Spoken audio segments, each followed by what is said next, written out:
Local news for Thursday the 18th of May.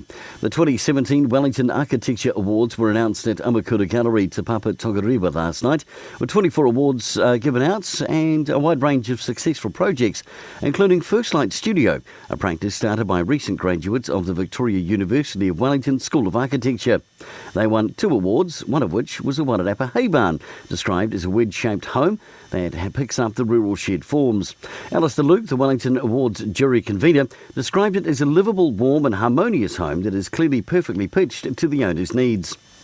The public are invited to the Featherston War Memorial on Wednesday the 7th of June to commemorate the centenary of the Battle of Messines, one of the most successful battles fought by the New Zealand Division in World War I.